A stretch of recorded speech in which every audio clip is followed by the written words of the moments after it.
श्री शिवाय नमस्तुभ्यम। जय श्री महाकाल। आज हम आपको इस वीडियो के माध्यम से बताएंगे कि पशुपतिनाथ व्रत में सुबह और शाम की थाली में आप क्या क्या पूजन सामग्री ले जा सकते हैं। लेकिन उससे पहले आपसे निवेदन है कि कृपया वीडियो को लाइक और चैनल को सब्सक्राइब अवश्य करें। बहुत मेहनत से आप लोगों के लिए वीडियो बनाते हैं। आपके एक लाइक और एक सब्सक्राइब करने देने से हमारा मनोबल बढ़ता है। सबसे पहले आपको एक साफ थाली ले लेनी है। उसमें आप एक लोटा जल रख लीजिए। ध्यान रखिएगा कि जल अपने घर का हो, मंदिर से जल नहीं लेना है। उसके बाद आप पंचामृत बनाकर रख लीजिए। पंचामृत बनाने के लिए आपको 5 वस्तुओं की ज़रूरत पड़ती है, जिसमें आप गाय का घी, दूध, दही लेनी है। चौथी सामग्री मधु लेनी है एवं 5वीं सामग्री में आपको शक्कर लेना है। सभी एक साथ मिलाकर पंचामृत बना लेना है। शिव जी को अर्पित करने के लिए पंचामृत के बाद हमें मिश्री या कोई भी शुद्ध मिठाई लेनी है भगवान को भोग लगाने के लिए।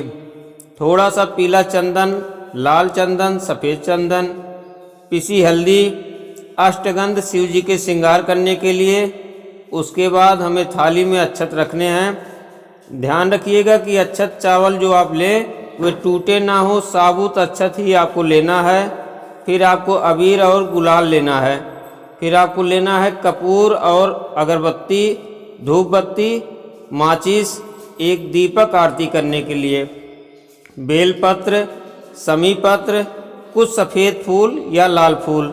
ध्यान रखिएगा कि गुड़हल के फूल ना हो, क्योंकि गुड़हल के फूल शंकर जी को नहीं चढ़ाए जाते हैं। पैसे दक्षिणा के लिए अगर आपको धतूरा मिल जाए तो आप वह भी रख सकते हैं। अगर कमल का फूल आसानी से मिल जाए तो वह भी ले लीजिए, नहीं तो आप कमल गट्टा भी ले सकते हैं। अगर आपको यह चीज़ ना मिले तो आप यह कुछ ज़रूरी सामग्री ले जा सकते हैं, जैसे जल, पंचामृत, अष्टगंध, बेलपत्र, पीला चंदन, अक्षत, हल्दी, कुमकुम। सामग्री इतनी रखिए कि आपको शाम को दोबारा ना रखना पड़े। आप इस थाली को मंदिर ले जा सकते हैं। पूजन करने के बाद थाली को वैसे ही लाकर किसी ऊंची जगह पर रख दीजिए ताकि कोई छू ना सके। उस थाली में रखे हुए पूजन सामग्री से और कोई व्यक्ति परिवार का पूजा नहीं कर सकता है। केवल एक ही व्यक्ति जो पशुपति व्रत है वही उस थाली की सामग्री से पूजन करेगा। अगर एक साथ परिवार में 2 लोग पशुपति व्रत पूजन कर रहे हैं तो दोनों लोगों की थाली अलग अलग होनी चाहिए। प्रसाद भोग भी अलग अलग होना चाहिए। सब कुछ सामग्री अलग अलग होनी चाहिए। एक में से 2 लोग नहीं इस्तेमाल कर सकते हैं। उस थाली को, सामग्री को शाम को ले जानी है। अब आप शाम की थाली के बारे में बताते हैं। शाम की थाली में आपको 6 दिए रख लेने हैं। दिए में आप गोल बत्ती और घी डाल दीजिए। अगर आपके पास शुद्ध गाय का देसी घी नहीं है तो आप उसकी जगह तिल का तेल भी उपयोग कर सकते हैं, परंतु कोशिश कीजिएगा कि अगर आपको गाय का शुद्ध घी मिल जाता है तो आप उसी का प्रयोग करें। लेकिन घर पर उस दीपक को जलाइएगा मत, जलाना मंदिर पर ही है। उसके बाद आपको प्रसाद बनाना है। प्रसाद में आप हलवा, खीर, कुछ भी मीठे में बना सकते हैं। इतना प्रसाद बनाइएगा कि आप उसके 3 हिस्से कर सकें। उस प्रसाद में से किसी को मत दीजिएगा। शाम के समय भी आपको जल लेकर जाना है और आप जिस मंदिर में जाते हैं वहाँ अभिषेक करने की अगर अनुमति है तो आप पंचामृत भी अवश्य रखें।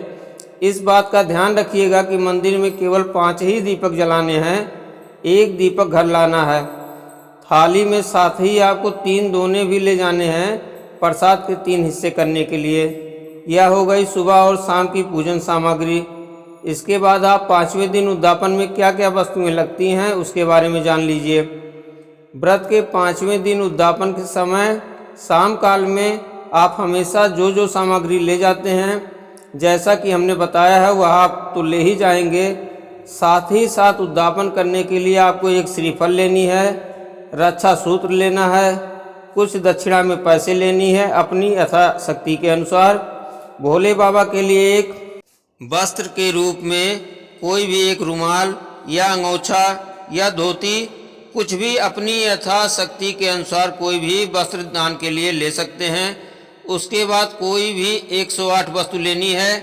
हम जितना बता रहे हैं उसमें से केवल एक ही सामग्री आपको 108 लेनी है, सभी नहीं लेनी है। जैसे कि आप 108 चावल के दाने ले सकते हैं, किशमिश या काजू के 108 दाने ले सकते हैं, या 108 फूल ले सकते हैं, या 108 हरी मूंग के दाने ले सकते हैं, 108 मिश्री के दाने ले सकते हैं, या आप 108 फल भी ले सकते हैं।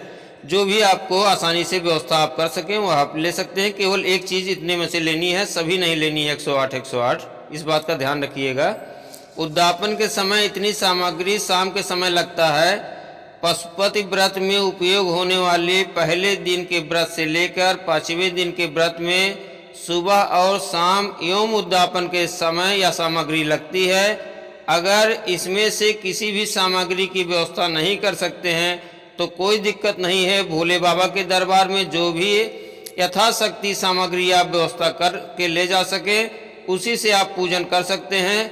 परंतु उद्यापन में जो सामग्री बताई गई है वह आवश्यक रूप से लेनी है। अगर आपको पशुपत व्रत की पूरी विधि जाननी है तो हमने उसका वीडियो बना दिया है, लिंक उसके डिस्क्रिप्शन में मिल जाएंगे, आप बॉक्स में जाकर देख सकते हैं। श्री शिवाय नमस्तुभ्यम, जय श्री महाकाल। अगर आपको कुछ ना समझ में आया हो तो आप कमेंट बॉक्स में पूछ सकते हैं। वीडियो को लाइक करने के साथ साथ चैनल को सब्सक्राइब अवश्य कर दीजिएगा और कमेंट बॉक्स में श्री शिवाय नमस्तुभ्यम, जय श्री महाकाल अवश्य लिखें।